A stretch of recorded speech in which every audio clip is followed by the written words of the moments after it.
Al via a Roma la trattativa tra Regione e Governo sull'autonomia del Veneto, incontro positivo, dice il governatore Zaia, l'obiettivo è una prima intesa a gennaio, ma resta il nodo sul tema fiscale.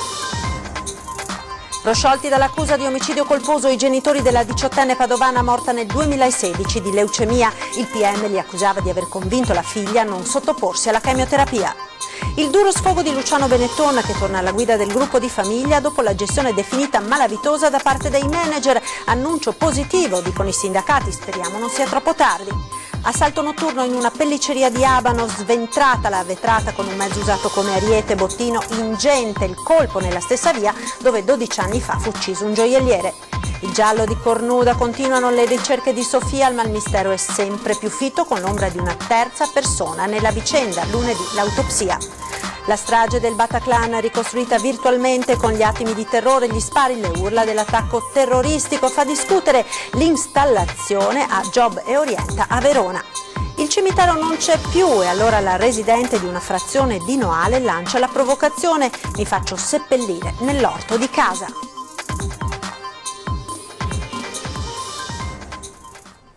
Buonasera e ben ritrovati con l'edizione del Veneto dei nostri telegiornali. In primo piano l'avvio a Roma della trattativa per l'autonomia del Veneto, incontro positivo, ha detto il governatore Zaia al termine appunto della prima riunione con il governo. Il tempo è contro di noi, ha detto, ma l'obiettivo è quello di una prima intesa a gennaio. Resta però il nodo delle tasse. Sentiamo. Il tempo lavora contro di noi su questa partita, quindi dobbiamo essere molto veloci e avere disponibilità da entrambe le parti, ma penso che insomma già avere l'obiettivo di una intesa quadro o una pre-intesa quadro, definiamola così, prima delle elezioni, vuol dire alla volta dei primi di gennaio, sarebbe già un bell'obiettivo. Lo starter ha sparato il colpo, pronti via. La corsa per l'autonomia del Veneto parte da Roma. Ore 14:30 al Ministero degli Affari Regionali. Faccia a faccia il governatore Luca Zaia con il pool di giuristi e il sottosegretario Gian Claudio Bressa con i suoi consulenti. Meno di 2 ore e un vertice che fa dire a tutti i presenti è un buon inizio, con l'obiettivo di un'intesa quadro entro gennaio, un primo tavolo organizzativo. Si sono definite alcune azioni da fare, tra le quali la prima. Noi forniremo un ordine ovviamente dettagliato delle 23 materie, dalla prima all'ultima, facendo in modo che diventi quel nuovo ordine che diamo alle 23 materie, diventi la base di lavoro. Saremo già presenti ai tavoli la prossima settimana. Ci saranno anche tavoli tematici per sveltire il cronoprogramma. Portare a casa tutto il menù, ribadisce Zaia, la missione da Venezia a Roma, anche in merito al nodo più difficile, il nodo cruciale, quello fiscale. Il Veneto che chiede i 9 decimi e li chiede in maniera prudenziale, come ho sempre detto, perché noi non conosciamo i numeri, quindi cercheremo di capire bene i numeri e dopodiché faremo quadrare il tutto. Anche perché Bressa resta fermo sulla posizione espressa da sempre. Sui 9 decimi delle tasse c'è già una sentenza della Corte Costituzionale che dice di no, spiega Lapidario a vertice finito, a meno che non si parli di regioni a statuto speciale. I 9 decimi, continua, non hanno legittimità costituzionale perché avrebbero un impatto sulla finanza pubblica molto alto e comunque, aggiunge, il nodo delle risorse va affrontato dopo la definizione delle competenze. Dunque la corsa è iniziata, ma non sarà una corsa senza ostacoli. Dibattito e tensioni ci stanno su una partita così. Voglio ricordarvi che noi qui non è che abbiamo un manuale dell'uso e manutenzione dell'applicazione del comma 3 del 116, ma siamo davanti invece a un problema grosso che è quello di un percorso che nessuno conosce, che è tutto da disegnare. Poi, come si dice, il tempo sarà galantuomo e saranno i risultati a darci ragione oppure no. Ed ora il caso di Eleonora Bottaro, la ragazza di Bagnoli di Sopra morta di leucemia nell'agosto del 2016, per la quale i genitori avevano rifiutato la chemioterapia prescritta dai medici. I 2 coniugi furono indagati e processati. Oggi sono stati prosciolti. Sono stati prosciolti dall'accusa di omicidio colposo perché il fatto non costituisce reato e per aver agito in buona fede. Lino Bottaro e Rita Benini di Bagnoli di Sopra sono i genitori di Eleonora, la 18enne morta il 29 agosto del 2016 perché malata di leucemia linfoblastica acuta. La coppia aveva convinto la figlia, che all'inizio della malattia era ancora minorenne, a non sottoporsi alla chemioterapia e avrebbe anche cercato cure alternative in una clinica in Svizzera. Eleonora aveva ricevuto la diagnosi del tumore all'inizio del 2016. I suoi si erano rifiutati di sottoporla alle cure e avevano firmato le dimissioni dall'ospedale della ragazza. L'ULSS aveva segnalato il caso al Tribunale dei minori, che aveva sentenziato la decadenza della patria potestà ai genitori e aveva affidato Eleonora alla tutela di un medico. Con la morte della giovane, la procura indagò i coniugi Bottaro per omicidio colposo aggravato dalla previsione dell'evento. Oggi, all'udienza preliminare in tribunale a Padova, la coppia è stata scagionata dal giudice Mariella Fino. Le motivazioni saranno depositate fra 2 mesi. I genitori hanno accolto la sentenza tra le lacrime. Ed ora l'economia, con il duro sfogo di Luciano Benetton, che torna alla guida del gruppo di famiglia dopo la gestione definita malavitosa dell'azienda da parte dei manager. Annuncio positivo, commentano i sindacati, speriamo non sia troppo tardi. Sentiamo. Gestione malavitosa da parte dei manager che si sono susseguiti negli ultimi 10 anni alla guida della United Colors of Benetton. Non è indolore il ritorno in prima linea di Luciano Benetton al timone del gruppo di famiglia. Avevo lasciato l'azienda con 155 milioni di euro di attivo e la riprendo con 81 di passivo, attacca. Un dolore intollerabile, dice, mentre gli altri ci imitavano, i nostri colori si spegnevano, con una gestione malavitosa non in senso criminale ma per errori che giudico incomprensibili, come smettere di fare i maglioni e chiudere le tintorie. Benetton torna e al suo fianco richiama anche il discusso fotografo Olivero Toscani, che con il Veneto non ha avuto ultimamente rapporti idilliaci. I sindacati dalla CISL alla CGIL giudicano l'annuncio positivo, ma sono ugualmente duri. 8 anni in giro per il mondo in barca sono stati troppi, doveva forse rientrare prima. Ci auguriamo che non sia troppo tardi. E sappiamo anche che forse questa è l'ultima cartuccia che può sparare Benetton. Lui in barca a vela mentre altri sul Titanic che affonda suonano l'orchestrina, dice Furlan. Per Luciano ora la parola d'ordine è alleggerire l'azienda. Questo sotto un certo punto di vista ci preoccupa, perché in determinati contesti significa tagliare le teste. Allora, se nella sua azienda significa tagliare le teste dei manager, a noi sta anche bene. Se invece alleggerire significa che questo comporterà una ricaduta sui lavoratori che hanno livelli medio-bassi, ecco, questo evidentemente ci preoccupa e non poco. Manager che Benetton ha accusato di gestione malavitosa. È chiaro, ed era chiaro sicuramente ai lavoratori, che la catena decisionale all'interno dell'azienda Benetton era molto lunga e anche se poi alla fine nessuno prendeva decisioni e si assumeva responsabilità, e questo ha portato gravi danni al rilancio stesso dell'azienda. Ed ora la cronaca, tragedia poco prima delle 16 nel canale Retro Giudecca tra l'isola di San Clemente e Sacca Sessola. Un giovane è stato soccorso dopo essere finito in acqua mentre la sua barca è stata segnalata alla deriva nelle vicinanze. L'allarme sarebbe stato lanciato da un'imbarcazione della CTV, mentre sul posto si sono subito portati i mezzi acquei della questura e dei vigili del fuoco. I sanitari del 118 non hanno potuto fare nulla, il ragazzo purtroppo era già morto. Anche la Capitaneria di Porto ha inviato una motovedetta per far luce sull'accaduto. La dinamica è ancora al vaglio degli inquirenti. Il natante ad un primo esame esterno sembrerebbe intatto. Dallo scorso marzo non se n'è saputo più nulla. Ecco gli aggiornamenti sulla caccia agli autori dello storico tentativo di rapina con il fumogeno in piazza San Marco. Sentiamo. Sono fuggiti in Europa dell'Est, area geografica di cui sono originari i 4 banditi protagonisti della clamorosa tentata rapina con lancio di fumogeni in piazza San Marco dello scorso 17 marzo. Le indagini da quel giorno non si sono mai fermate e hanno portato all'identificazione di 3 componenti della banda. Dopo il fallimento del colpo, a causa della pronta reazione della responsabile della gioielleria, i banditi avevano cercato di far perdere le loro tracce. Per un po' si sono nascosti in altre località italiane. Poi, quando hanno capito che gli investigatori si stavano avvicinando alla cattura, hanno deciso di separarsi. Ciascuno ha lasciato il paese per una destinazione diversa, tutte nell'est Europa.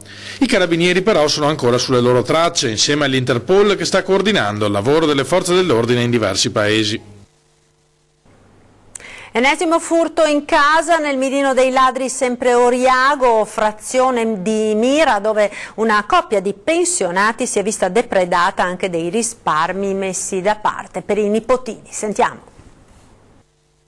Ho trovato la porta aperta e niente, ho visto una scatolina là sopra tutta, pensato fosse venuto a casa mio figlio, invece non c'era, sono andata in bagno, ho trovato tutto aperto.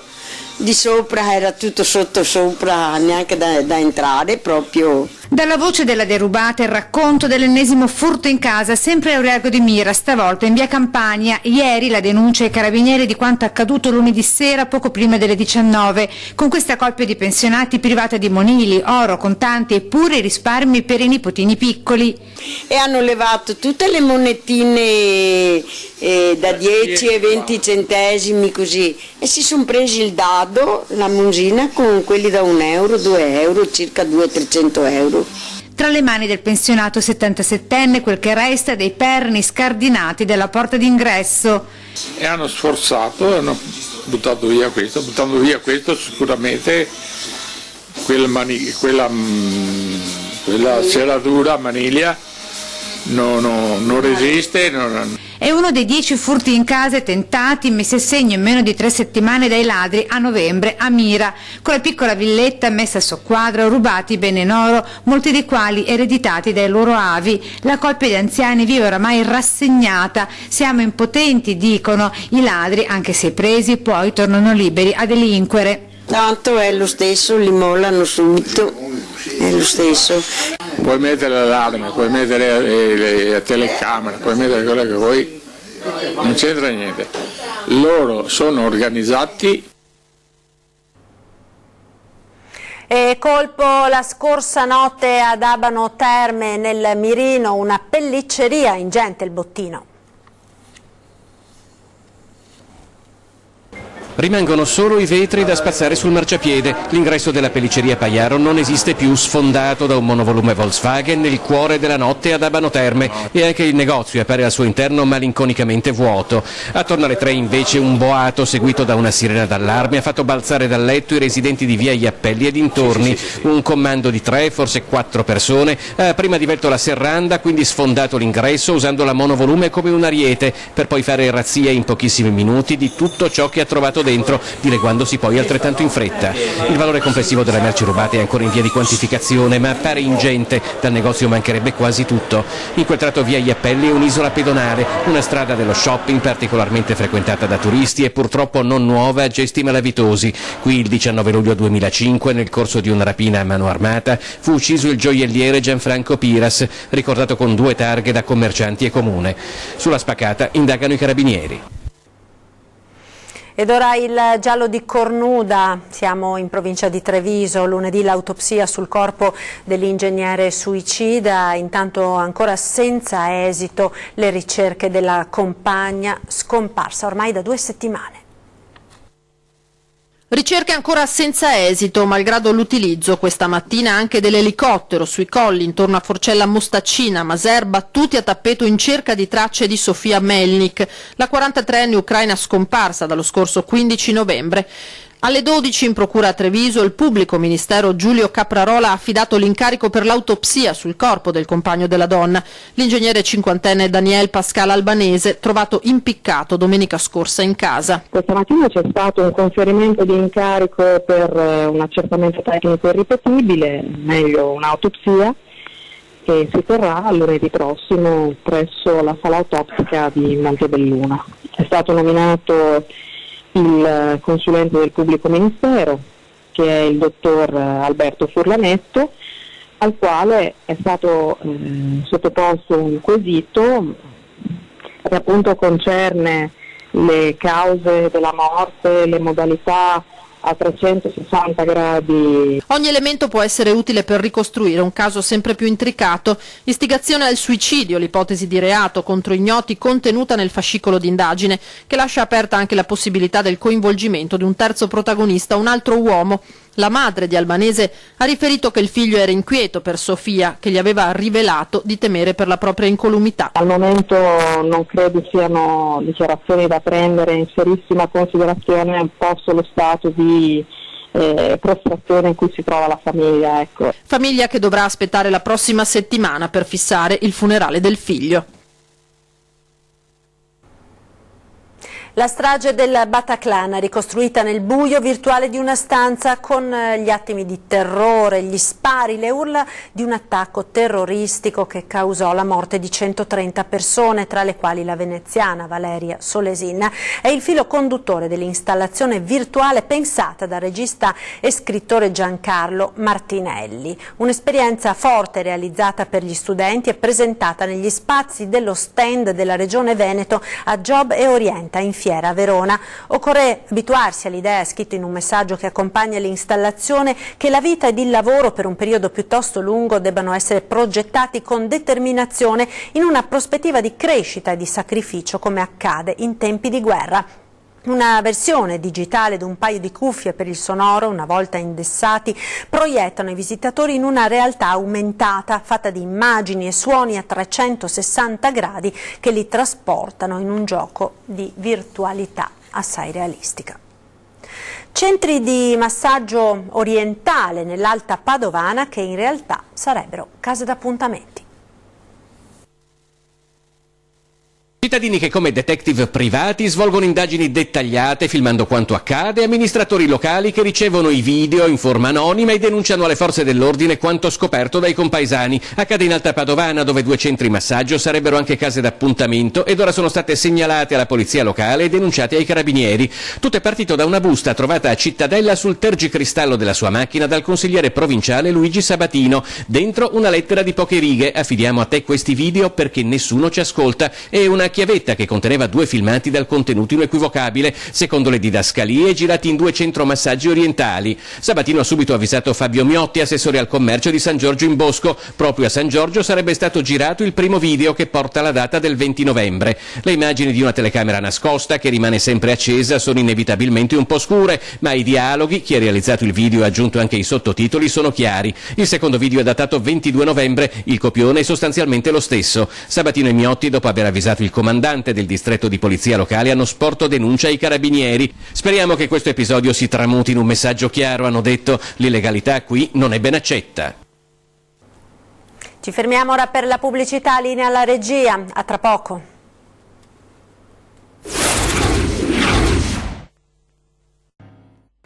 TG del Veneto, rieccoci in diretta, andiamo ora a Briana di Noale, sentite cosa è successo. Sono nata a Briana 86 anni fa e mi se moro, che morirò presto perché sono anziana, ma se penso sull'orto se no mi metto in congelatore finché sparite al cimitero. A Briana, frazione di Noale, non è possibile nemmeno morire in pace. Questa signora, alla soglia dei 90 anni, proprio non vuol saperne di trasmigrare in altra sede quando arriverà il tempo per andare, per così dire, oltre. Non c'è più posto, hanno detto. Io me l'ho fatto a tomba sull'orto. Che mi non va, né no hai, né capita, né muniego. Il cimitero, oramai da anni immemori, infatti non c'è più posto e i residenti a metà tra umorismo e poesia commentano il fatto così. È un paesino che si sta proprio spegnendo. E mentre al Camposanto i mugugni si susseguono tra chi porta un fiore al sepolcro del proprio caro estinto, l'intera frazione si prepara alla rivolta in attesa dell'incontro con l'amministrazione comunale per sapere se e quando il cimitero verrà ampliato. Per Noale c'è anche troppo, perché si sta facendo tanto per Noale e per me poco per le frazioni, tutto là. Ed ora il tempo, chi si aspettava la neve in pianura resterà deluso, ma farà molto freddo nei prossimi giorni. Sentiamo. Chi si aspettava una prima imbiancata in pianura dovrà attendere. I patiti dei fiocchi bianchi possono sfogarsi solo in montagna per ora, perché nei prossimi giorni l'inverno meteorologico appena iniziato porterà sì freddo, ma senza precipitazioni. La pressione è in aumento, quindi prevediamo condizioni di bel tempo, ma i venti freddi di nord-est che soffieranno sulla nostra regione e sulla città faranno calare le temperature soprattutto di notte. Questo per il weekend, ma lo stesso scenario si riproporrà in seguito. I primi giorni della settimana vedranno sempre questa presenza dell'alta pressione, quindi con temperature notturne gelide, quindi con estese gelate, però il tempo si manterrà bello e ampiamente soleggiato. Neve solo su arco alpino e prealpino, seppure a quote basse, ma qualcosa potrebbe cambiare a breve. Per il ponte dell'Immacolata, dai dati attuali possiamo notare un nuovo affondo di una saccatura subpolare verso il cuore dell'Europa. Questa favorirà la nuova formazione di un centro depressionario che si spingerà sul Mediterraneo, portando un nuovo peggioramento su molte regioni italiane e molto probabilmente anche sul Veneto. Queste dunque le previsioni sul lungo termine, ma domani che tempo farà nel Veneto? Lo vediamo come sempre in chiusura con il nostro meteo. Grazie per essere stati con noi e una buona serata.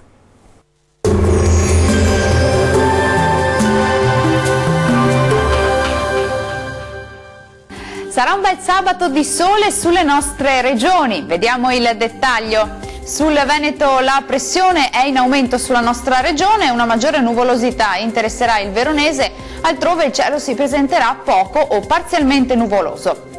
Temperature massime comprese tra 4 e 8 gradi, valori minimi tra -2 e 2 gradi circa.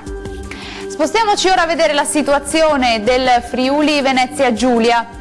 Bellissima giornata di sole anche qui con cielo sereno o al massimo poco nuvoloso su tutto il territorio regionale.